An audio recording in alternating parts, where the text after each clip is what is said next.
Hello students, मैं आपका maths teacher Shivam Dhariwal और आज की हमारी क्लास होने जा रही है प्रैक्टिस सेट पहली, जो मैथमेटिक्स का प्रैक्टिस सेट है पहला। देखो, हर एक प्रैक्टिस सेट के अंदर आपको 20 क्वेश्चंस मिलेंगे। हर एक प्रैक्टिस सेट के अंदर आपको 20 क्वेश्चंस मिलेंगे। ठीक है, ऐसे ही प्रैक्टिस सेट में आपको लगभग 20 से 25 प्रैक्टिस सेट आपको प्रोवाइड कराऊंगा। अगर आप देखें तो 20 प्रैक्टिस सेट के अंदर अगर हर एक प्रैक्टिस सेट के अंदर 20 क्वेश्चंस हैं तो आपके 400 क्वेश्चंस तो यही हो गए। तो 400 क्वेश्चन बहुत बड़ा नंबर होता है। अगर आप 400 क्वेश्चन को प्रैक्टिस कर लेते हैं तो आपका एक भी क्वेश्चन बोर्ड एग्जाम के अंदर गलत नहीं होगा। ठीक है ना। तो चलिए आज की क्लास को हम शुरू करते हैं। आज का पहला प्रैक्टिस सेट का पहला क्वेश्चन। ठीक है, देखो आज का पहला क्वेश्चन है आपके पास, if x equals to A B cube और y इक्वस टू आपके पास क्या है, A cube B. A and B are the prime number, then find the HCF of x and y और LCM of x and y। पहले हम HCF निकालते हैं। मैंने आपको HCF निकालने की एक ट्रिक बताई थी। देखो, आपके पास A है, इधर A है, हाँ जी A है, दोनों में कॉमन है, लिख लिया।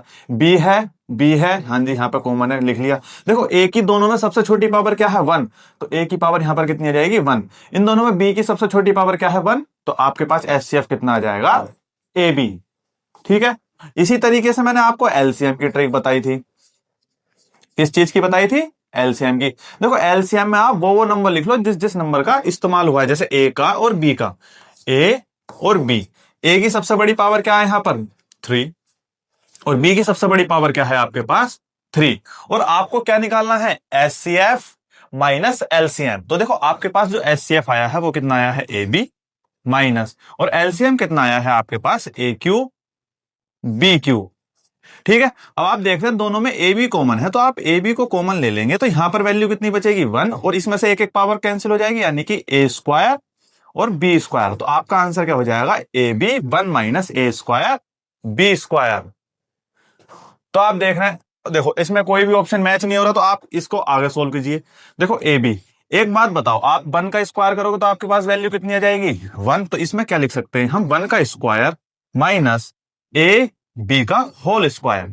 ठीक है, आप देख रहे हैं ए स्क्वायर माइनस बी स्क्वायर, तो आपके पास वैल्यू कितनी होती है, ए प्लस बी और ए माइनस बी। तो आपके पास कितना हो जाएगा, 1 माइनस ए बी और 1 प्लस ए बी। तो आपका ऑप्शन डी करेक्ट हो जाएगा। ठीक है, आई होप आपको पूरा सवाल बिल्कुल अच्छी तरीके से समझ में आया होगा। चलिए दूसरे सवाल पर चलते हैं।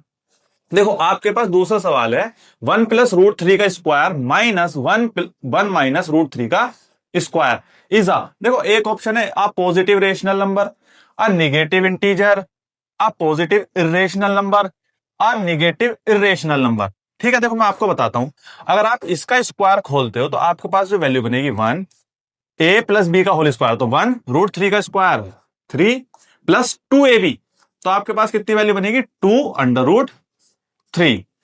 अगर आप इसका स्क्वायर खोलते, देखो ये वाला माइनस तो मैंने एज इट इज लिख लिया और यहां पर ब्रैकेट लगा लिया। आप इसका स्क्वायर खोलते हो तो 1 का स्क्वायर 1, ए माइनस बी का स्क्वायर कितना होता है, A square plus B square minus 2ab। तो 1 का स्क्वायर 1 और रूट 3 का स्क्वायर कितना आ जाएगा आपके पास, 3 और माइनस 2ab, यानी कि 2 रूट 3। ठीक है, तो आप देख रहे हैं आपके पास वैल्यू बन रही है 4 प्लस 2 रूट 3 माइनस 1 प्लस 3 4, और देखो माइनस और माइनस आपके पास वैल्यू हो जाएगी प्लस के 2 रूट 3। देखो माइनस के 4 से माइनस का 4 कैंसिल हो जाएगा और ये दोनों ऐड हो जाएंगे, 2 और 2 कितना हो गया, 4 रूट 3। अब आप जानते हैं रूट 3 एक इरेशनल नंबर है। आप इरेशनल नंबर की चाहे किसी से मल्टीप्लीकेशन करें, चाहे किसी से एडिशन करें, चाहे किसी से सबसेक्शन करें, चाहे किसी से डिवाइड करें, तो आपका एक इरेशनल नंबर ही आता है। और कैसा इरेशनल नंबर आया है आपके पास, पॉजिटिव। आप पॉजिटिव इरेशनल नंबर, ये ऑप्शन बिल्कुल करेक्ट हो जाएगा। फॉर एन एग्जांपल, आपके बोर्ड एग्जाम में यहां पर प्लस आ जाए, अगर यहां पर प्लस आ जाए तो आपके पास वैल्यू कितनी आ जाती, देखो ये वाला प्लस माइनस, ये वाला माइनस हो जाता और ये वाली वैल्यू प्लस की हो जाती, तो इस वाले टर्म से ये वाली टर्म कैंसिल हो जाती, तो 4 और 4 आपके पास कितनी वैल्यू आती, 8। अगर यहां पर प्लस आता तो आपका ऑप्शन कौन सा करेक्ट हो जाता, आ पॉजिटिव रेशनल नंबर, आ पॉजिटिव रेशनल नंबर। ठीक है, मैंने दोनों तरीके आपको बता दिए। चलते हैं नेक्स्ट क्वेश्चन पर। देखो next question, the value of A for which A X square, आपके पास क्वाड्रेटिक इक्वेशन लिख लेते हैं, A X square plus X plus A equals to 0 has equal and positive root, has equal and positive root. देखो पहले equal root की बात करते हैं। इक्वल रूट क्वाड्रेटिक इक्वेशन में कब होते हैं? जब जिस क्वाड्रेटिक इक्वेशन का डिस्क्रिमिनेंट 0 के बराबर होता है उसके रूट इक्वल होते हैं। पॉजिटिव की बात बाद में करेंगे, ठीक है। तो यानी कि इस क्वाड्रेटिक इक्वेशन का अगर डी 0 के बराबर आएगा तभी इक्वल रूट होंगे। और डी किसके बराबर होता है? बी स्क्वायर माइनस 4ac, यानी कि ये भी 0 के बराबर होना चाहिए। और यहां पर b की वैल्यू आपके पास कितनी है? x के कोफिशिएंट को b बोलते हैं, तो यानी कि 1 का स्क्वायर माइनस 4a। आपके पास कितना है? x स्क्वायर के कोफिशिएंट को a बोलते हैं, तो a की प्लेस पर ही है। और c यानी कि क्वाड्रेटिक इक्वेशन का जो कांस्टेंट होता है उसको हम c बोलते हैं, तो c आपके पास कितना है? a। तो आपके पास जो वैल्यू आ जाएगी वो कितनी आ जाएगी? 1 का square 1 minus 4a square. Is it okay? Is equal to 0। देखो माइनस का 4a स्क्वायर है, आप इसको इधर ले जाओ या फिर 1 को इधर ले जाओ। तो आप 1 को इधर लेकर जाते हो तो आपके पास जो वैल्यू बनेगी 4a स्क्वायर माइनस के इक्वल टू -1। देखो माइनस से तो माइनस कैंसिल हो गया, तो a स्क्वायर की वैल्यू आपके पास कितनी आ गई? 1/4। देखो स्क्वायर हटता है, इधर जाके क्या पहुंचता है? रूट। तो आपके पास a बराबर कितना आ जाएगा? Under root 1/4। देखो जब कोई भी वैल्यू रूट के अंदर आती है तो वो बाहर निकलती है +-1 के, ठीक है। तो a की वैल्यू आपके पास कितनी हो जाएगी? +-1/2। देखो ऑप्शन में माइनस का 1/2 भी है, प्लस का 1/2 भी है। देखो ये ऑप्शन तो वैसे ही गलत हो गए। अब बात आती है पॉजिटिव रूट्स। एक बात बताओ, किसी क्वाड्रेटिक इक्वेशन के रूट्स अगर पॉजिटिव हैं तो उन दोनों रूट्स का जो सम होगा वो भी पॉजिटिव होगा, ठीक है ना। अगर इस क्वाड्रेटिक इक्वेशन के रूट पॉजिटिव हैं तो इसका alpha plus beta equal to क्या होता है? माइनस के b/a, यानी कि इसकी जो वैल्यू है वो भी पॉजिटिव होनी चाहिए। होनी चाहिए नहीं होनी चाहिए? क्योंकि पॉजिटिव रूट्स का सम पॉजिटिव ही होगा। अल्फा प्लस बीटा इस क्वाड्रेटिक इक्वेशन में b की वैल्यू कितनी है? -1, और a की प्लेस पे क्या है? a। तो यानी कि आपको पता है इस वैल्यू को पॉजिटिव बनाने के लिए मुझे a की कौन सी वैल्यू रखनी पड़ेगी? एक बात बताओ, इस वैल्यू को पॉजिटिव बनाने के लिए मुझे a की कौन सी वैल्यू रखनी पड़ेगी?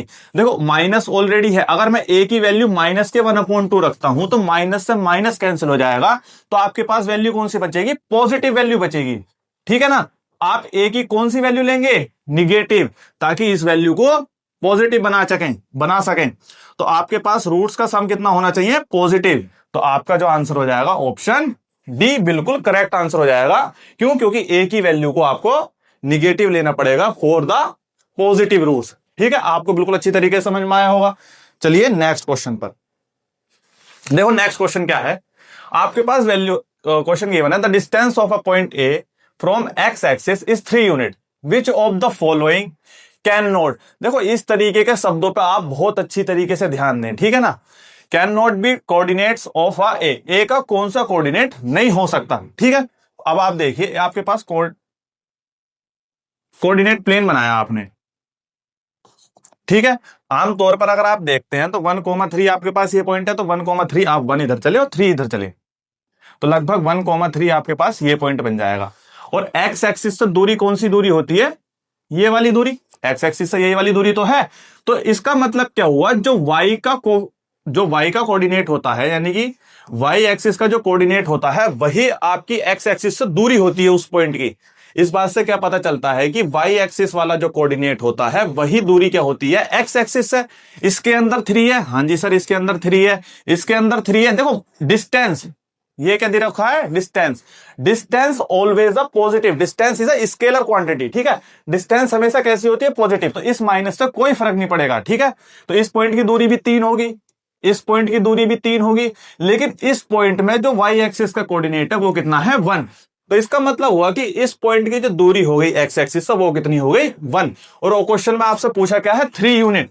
तो यही वाला ऑप्शन आपका बिल्कुल ठीक हो जाएगा। क्यों? कैन नॉट पूछा है, कैन नॉट पूछा है, ठीक है। तो ये ऑप्शन बिल्कुल गलत है और यही ऑप्शन आपका सही हो जाएगा। चलिए नेक्स्ट क्वेश्चन पर देखो। 5वां सवाल आपके पास है, the number of a red balls is 10 more than the number of a black balls, ठीक है। आप इसमें लेट कर लो, हमने लेट करा ब्लैक बॉल्स,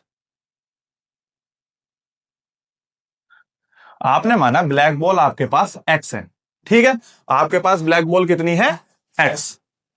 और आपके क्वेश्चन में गिवन है the number of a red ball in a bag is 10 more than the black ball. तो रेड बॉल कितनी हो गई? रेड बॉल कितनी हो गई? x प्लस 10, क्योंकि ब्लैक से 10 ज्यादा है रेड बॉल।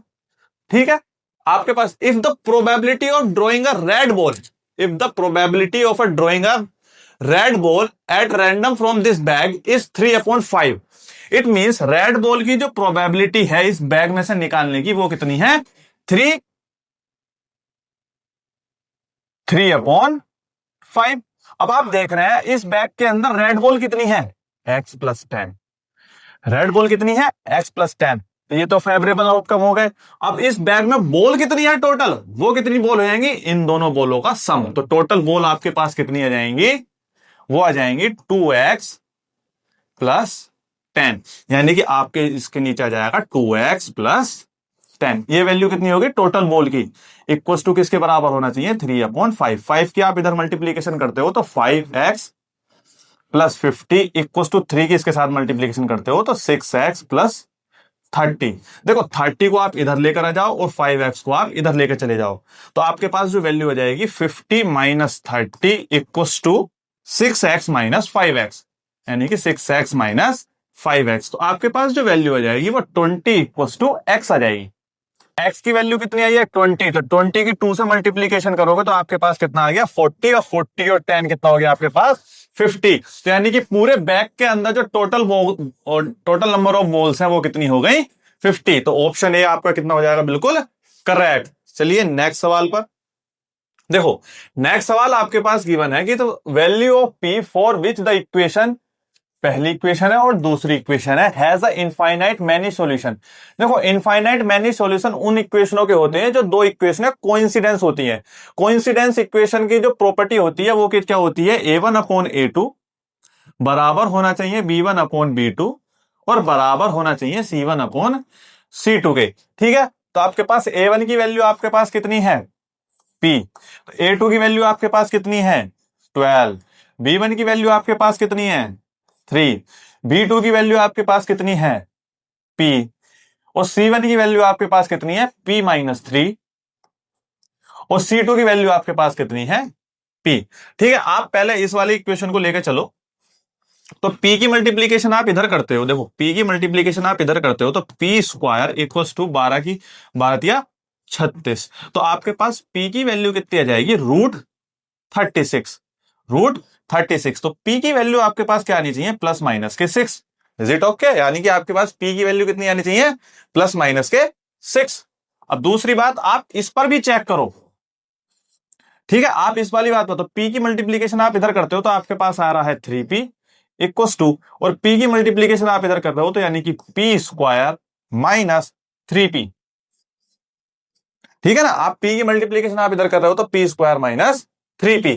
अगर आप 3p को इधर लेकर आ रहे हो तो आपके पास जो वैल्यू हो जाएगी 3p plus 3p equal to p square, तो यानी कि 6p equal to p square. तो यानी कि आप p से स्क्वायर कैंसिल कर सकते हो, तो आपके पास जो वैल्यू बन जाएगी वो कितनी बन जाएगी? 6 इक्वल टू p। तो यानी कि दोनों बातों के अंदर जो वैल्यू कॉमन आ रही है वो आ रही है 6, ना तो प्लस माइनस के 6 ना ही माइनस के 6। आपका जो आंसर होगा वो ओनली 6 होगा। ठीक है ना, कभी आप पहली वाला आंसर निकालो और प्लस माइनस पर टिक करो और आगे चले जाओ और आपका आंसर क्या हो जाए? गलत। अगले सवाल पर चलिए। देखो अगला सवाल आपके पास गिवन है in a triangle ABC and PQR। देखो आपके पास दो ट्राइंगल गिवन है, उनकी वैल्यूज गिवन है। आप देख रहे हैं कि 3.8 का जो दुगना होता है वो 76 होता है, 3√3 का दुगना जो होता है वो ये होता है, और 6 का दुगना जो होता है वो 12 होता है। तो यानी कि ये वाले दोनों ट्रायंगल जो है उनकी साइडों का जो रेशियो आ रहा है वो 1/2 रेशियो ही आ रहा है। तो इसका मतलब क्या हुआ कि ये वाला ट्रायंगल इस वाले ट्रायंगल के साथ क्या है? सिमिलर है। तो इसका मतलब हुआ कि ये वाली साइड इस वाली साइड के बराबर है, मतलब दुगनी है, ये इससे आधी है और ये इससे आधी है। तो यानी कि ये वाला एंगल इस वाले एंगल के बराबर होगा, ये वाला जो एंगल है वो इस वाले एंगल के बराबर होगा, और ये वाला जो एंगल है वो इस वाले एंगल के बराबर होगा। आपको एंगल सी निकालना है, यानी कि आपको एंगल सी निकालना है, और सी किसके बराबर है? पी के। तो आपके पास ये दो एंगल गिवन है तो आप एंगल सम प्रॉपर्टी लगा सकते हो। तो 80 और 60 आपके पास कितना हो गया? 140, है ना। और 180 में से 140 गए तो आपके पास ये वाला जो एंगल आ गया वो कितना आ गया, 40 डिग्री का। अगर ये एंगल 40 डिग्री का है तो ये वाला जो एंगल है आपका पास वो भी 40 डिग्री का होगा। जो एंगल सी है तो आपका वो कितने डिग्री का होगा, 40 डिग्री का। ठीक है, चलिए नेक्स्ट सवाल पर आइए, चलिए देखते हैं नेक्स्ट सवाल। नेक्स्ट सवाल आपके पास गिवन है कि tan 2a बराबर है 3 tan a के। इस ट्रू व्हेन द ए, आपको एंगल ए निकालना है, किस एंगल पर ये कंडीशन आपकी क्या हो जाएगी, ट्रू हो जाएगी। तो आपके पास कंडीशन क्या गिवन है, tan 2a equals to 3 tan a। देखो आपके पास अगर 90 अगर ए की बराबर पुट करते हो तो 90 की 2 से मल्टीप्लीकेशन करोगे तो आपके पास 180 आ जाएगा। 180 पर आपको वैल्यू नहीं पता होगी। 60 आप पुट करके देखोगे तो 60 आपके पास कितना आ जाएगा, 120। और लेकिन आपको वैल्यू कहां से, 0 से लेकर 90 के बीच की पता होती है। 45 पर आप पुट करोगे तो 90 पर tan की वैल्यू कैसी होती है, नॉट डिफाइन होती है। tan की 90 पर कैसी वैल्यू होती है, नॉट डिफाइन। आप 30 पुट करके देखोगे तो आपके पास जो वैल्यू हो जाएगी वो 30 आप पुट करोगे तो 60 इक्वल्स टू 3 tan 30। तो tan 60 की वैल्यू कितनी होती है, tan 60 की वैल्यू कितनी होती है, √3 इक्वल्स टू 3। और tan 30 की वैल्यू कितनी होती है, 1/√3। देखो √3 से अगर आप 3 को कैंसिल करोगे तो √3 टाइम्स कटेगा, तो आपके पास वैल्यू कितनी आ जाएगी, √3 इक्वल्स टू √3। तो आपका LHS किसके बराबर आ गया, RHS के। तो ऑप्शन डी आपका बिल्कुल करेक्ट हो जाएगा। आइए चलिए देखते हैं नेक्स्ट क्वेश्चन। देखो नेक्स्ट क्वेश्चन आपको ट्रिग्नोमेट्री का गिवन है कि आपको sin 20 की वैल्यू बड़ी होती है या sin 70 की। देखो इसके लिए आपको ट्रिग्नोमेट्री का टेबल याद होना बहुत जरूरी है। जैसा कि आप जानते हैं, आप वैल्यू जो पढ़ते हैं 0 डिग्री पे, 30 डिग्री पे, 45 डिग्री पे, 60 और 90 डिग्री पे, आप इन डिग्री पर सारी वैल्यूज पढ़ते हैं। देखो sin 0 0, 30 1/2, 45 1/√2, 60 √3/2 और 90 1। इसी तरीके से अगर आप कोस की वैल्यूज निकालते हो तो कोस की वैल्यू साइन की उल्टी करके लिख दो तो आपके पास 1 √3/2, 1/√2, 1/2 और 0। अब जैसा कि आप जानते हैं tan जो होता है वो साइन अपॉन कोस होता है, तो 0/1 0, 1/2 √3/2, 1/√3, 1/√2 से 1/√2 कैंसिल हो जाएगा तो 1 आ जाएगा। √3/2/2 कितना हो जाएगा आपके पास, √3। और 1/0, 1/0 कैसी फॉर्म होती है, नॉट डिफाइंड फॉर्म। अब आप देखिए एक सीरीज बनकर जा रही है। देखो sin 0 0, 0 से बड़ा क्या होता है, 1/2, 1/2 से बड़ा होता है 1/√2, 1/√2 से बड़ा होता है √3/2 और √3/2 से बड़ा होता है 1। तो जैसे जैसे डिग्री की वैल्यूज बढ़ती जा रही हैं उसी तरीके से साइन की वैल्यू कैसी हो रही है, इंक्रीज हो रही है। तो साइन कैसा फंक्शन हो गया, इंक्रीजिंग फंक्शन हो गया। साइन कैसा फंक्शन हो गया, इंक्रीजिंग। वही कोस में देखते हो तो कोस में उल्टी बात है, तो कोस कैसा फंक्शन हो जाएगा आपका, डिक्रीजिंग फंक्शन हो जाएगा। और tan में देखते हो 0 से बड़ा 1/√3, 1/√3 से बड़ा 1 और 1 से बड़ा √3। तो आपके पास tan कैसा फंक्शन है, tan भी एक इंक्रीजिंग फंक्शन है। और मैं आपको जो वैल्यू बता रहा हूं वो पहले क्वाड्रेंट की बता रहा हूं, 0 से लेके 90 तक थी। तो देखो आपके पास जो है sin 20 sin 70, देखो 20 छोटी डिग्री है, 70 बड़ी डिग्री है, लेकिन sin एक इंक्रीजिंग फंक्शन है, तो ये तो ऑप्शन बिल्कुल करेक्ट हो नहीं सकता। देखो sin 20 cos 20, cos की डिग्री जितनी छोटी होती है उतनी बड़ी वैल्यू होती है, तो ये ऑप्शन करेक्ट नहीं हो सकता। cos कैसा फंक्शन है, डिक्रीजिंग, तो आपकी 20 की वैल्यू बड़ी होगी किससे, 70 से। क्यों, cos एक कैसा फंक्शन है, डिक्रीजिंग। तो ऑप्शन सी आपका बिल्कुल करेक्ट हो जाएगा। आइए चलिए नेक्स्ट क्वेश्चन पर। देखो नेक्स्ट क्वेश्चन आपको क्या गिवन है, a 30 meter long rope is tightly stretched and tied from the top of the pole to the ground। देखो आपके पास एक पोल है, पोल किस पर है, ग्राउंड पर। ग्राउंड पर एक पॉइंट है, उस पॉइंट से पोल का टॉप बंधा हुआ है। तो इस रोप की जो लेंथ आपको गिवन है वो 30 मीटर गिवन है, ठीक है। और रोप ने जो एंगल बना रखा है वो कितना बना रखा है, 60 डिग्री का एंगल बना रखा है। तो आपको क्या निकालनी है, पोल की हाइट निकालनी है। इस एंगल के अनुसार ये वाली जो साइड होगी आपकी परपेंडिकुलर, 90 डिग्री के एंगल के सामने वाली जो साइड होती है वो क्या होती है, हाइपोटेनियस। और एंगल के साथ वाली क्या साइड होती है, बेस। आपको पोल की हाइट निकालनी है, तो पोल की हाइट क्या है, परपेंडिकुलर और हाइपोटेनियस आपको पता है। परपेंडिकुलर और हाइपोटेनियस जैसा कि आप जानते हैं वो किस में होता है, केवल साइन के अंदर। तो साइन 60 इक्वल टू कितना हो जाएगा, परपेंडिकुलर अपॉन हाइपोटेनियस। तो साइन 60 की वैल्यू कितनी होती है, √3/2। और पोल की वैल्यू आपको निकालनी है और एच आपको कितना गिवन है, 30 मीटर। तो 30 की आप इधर मल्टीप्लाई करेंगे तो 30√3/2 इक्वल टू आपके पास कितना आ जाएगा P। तो 2 से 30 को कैंसिल करोगे तो आपके पास वैल्यू हो जाएगी 15√3 बराबर P। ठीक है, तो आपका ऑप्शन डी बिल्कुल करेक्ट हो जाएगा। आइए चलिए नेक्स्ट क्वेश्चन पर देखिए। नेक्स्ट सवाल आपका क्या है, on the top face of the wooden cube of 7 centimetre, यानी कि जो आपका क्यूब है, आपका जो क्यूब है वो कितना है, 7 सेंटीमीटर का है। ठीक है, आपका जो क्यूब है आपके पास वो कितना है, 7 सेंटीमीटर का है। ठीक है, एक hemispherical depression of radius 0.535 centimetre are formed by taking out the wood, the maximum number of depression that can be formed. यानी कि आपने एक स्फीयर है, तो क्यूब है, क्यूब के ऊपर वाली जो सरफेस होगी वो भी एक स्क्वायर सरफेस होगी। उस सरफेस पे से आपके पास इस तरीके से आपके पास हेमिस्फीयर निकाले जा रहे हैं, हेमिस्फीयर निकाले जा रहे हैं। तो आप इसके ऊपर वाली जो सरफेस है वो कैसी होगी, स्क्वायर। ठीक है, और एक साइड कितनी है आपके पास, वो 7 सेंटीमीटर की है। आपके पास जो रेडियस है उस हेमिस्फीयर की वो कितनी है, 0.35। तो इट मींस आपके पास उसकी जो डायमीटर हो जाएगी वो कितनी हो जाएगी, 0.7 सेंटीमीटर। यानी कि आपके पास मैक्सिमम निकालने हैं। तो इस तरीके से एक निकल गया और इसका जो डायमीटर है वो कितना है, 0.7 सेंटीमीटर। तो इसी तरीके से एक यहां निकल जाएगा, एक इस तरफ निकल जाएगा और एक इस तरफ निकल जाएगा। यानी कि एक साइड जो है वो 7 सेंटीमीटर की है। तो यानी कि एक साइड के अलोंग कितने हेमिस्फीयर निकल जाएंगे, वो कितने निकलेंगे, देखो 7 सेंटीमीटर का है और एक हेमिस्फीयर 0.7 सेंटीमीटर डिस्टेंस कवर कर रहा है, क्योंकि डायमीटर के बराबर ही डिस्टेंस कवर करेगा। तो आप पॉइंट से 0 लगाते हो, 7 से 7 कैंसिल, यानी कि 10। यानी कि एक साइड के अलोंग 10 निकल जाएंगे, 10 ही इस तरफ को निकल जाएंगे। 10 की 10 से गुणा करोगे तो आपके पास कितना आ जाएगा, 100। यानी कि मैक्सिमम 100 स्फीयर स्कूप आउट करे जा सकते हैं एक क्यूब के टॉप पे से, जिसकी जो रेडियस होनी चाहिए वो 0.35 होनी चाहिए। ठीक है, आइए चलिए नेक्स्ट क्वेश्चन पर। देखो नेक्स्ट क्वेश्चन क्या है आपके पास, the cumulative frequency for the calculating the median is obtained by adding the frequency of all the. एक बात बताओ, आपके पास टेबल गिवन होता है, इस तरीके से टेबल गिवन होता है। यहां पर CF निकली हुई है, यहां पर F है और यहां पर टेबल का इंटरवल है। ठीक है, फॉर एन एग्जाम्पल मैंने माना ये मीडियन क्लास है आपके पास। ठीक है, फॉर एन एग्जाम्पल आपने माना कि एक मीडियन क्लास है, तो आप इस मीडियन निकालने के लिए CF किसको मानते हैं, मीडियन क्लास से ऊपर वाली जो वैल्यू होती है इसको आप CF मानते हो। तो ये वाला जो CF है वो किस तरीके से निकलता है, यानी कि जो पीछे की सारी जो फ्रीक्वेंसीज होती हैं उन सारी फ्रीक्वेंसी का सम को ही इस वाली बात को बोलते हैं CF। तो ठीक है, यानी कि classes up to the median class नहीं, मीडियन क्लास तक सम नहीं करना।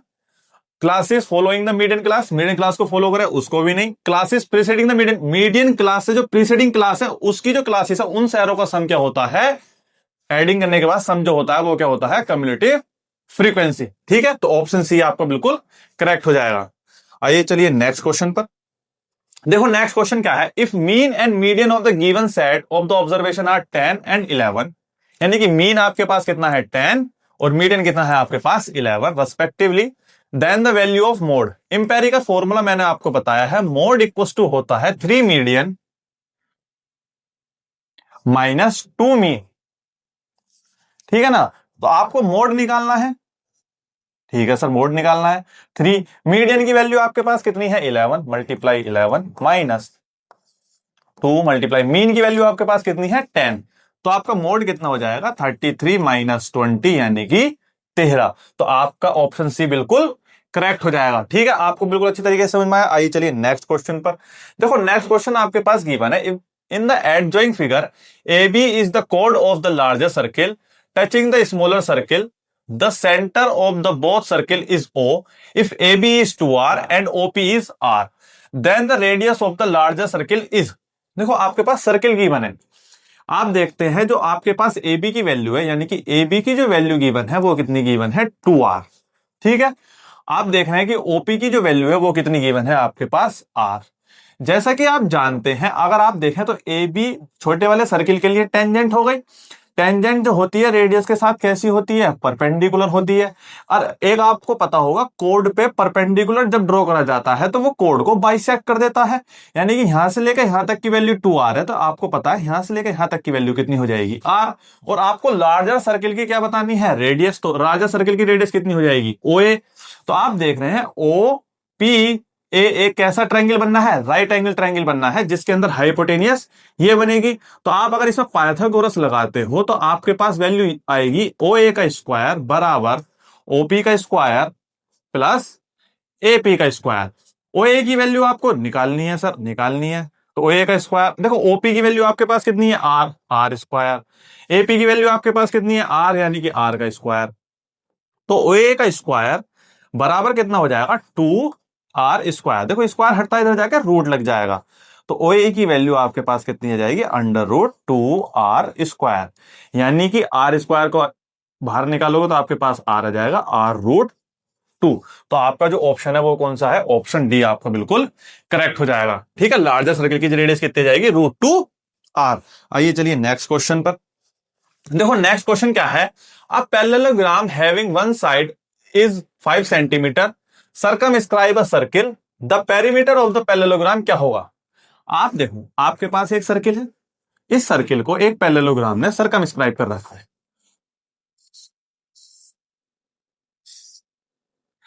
इस सर्किल को एक पैरेललोग्राम ने क्या कर रखा है, सर्कमस्क्राइब। तो एक प्रॉपर्टी होती है, आप जानते हैं कि अपोजिट साइडों का सम। फॉर एन एग्जांपल आपने ए बी इसे को माना CD, आपको पता होगा अपोजिट साइडों का सम सर्कमस्क्राइब अगर सर्किल करता है तो बराबर होता है, यानी कि AB प्लस BC जो है बराबर होगा AD प्लस BC। ठीक है, अब आपको पता है कोई सी भी एक साइड को आप 5 सेंटीमीटर मान लीजिए। सपोज करो आपके पास AB की वैल्यू 5 सेंटीमीटर है, पैरेललोग्राम होने की वजह से अपोजिट साइड आर इक्वल, तो ये भी 5 सेंटीमीटर की होगी। ठीक है ना, ये भी कितनी होगी, 5 सेंटीमीटर की। तो AB की वैल्यू 5 सेंटीमीटर, DC की वैल्यू 5 सेंटीमीटर, तो यानी कि 5 + 5 बराबर आना चाहिए AD प्लस BC। तो आपके पास जो वैल्यू कितनी आएगी, 10 बराबर AD प्लस BC, यानी कि इन दोनों साइडों का सम कितना होगा, 10। इन दोनों साइडों का सम कितना होगा, 10। तो इसका पेरीमीटर कितना हो गया आपके पास, 20। ठीक है ना। तो एक बात हमेशा याद रखना, किसी भी कोई भी रेक्टेंगल अगर किसी सर्किल को सर्कमस्क्राइब करता है तो वह स्क्वायर ही होता है।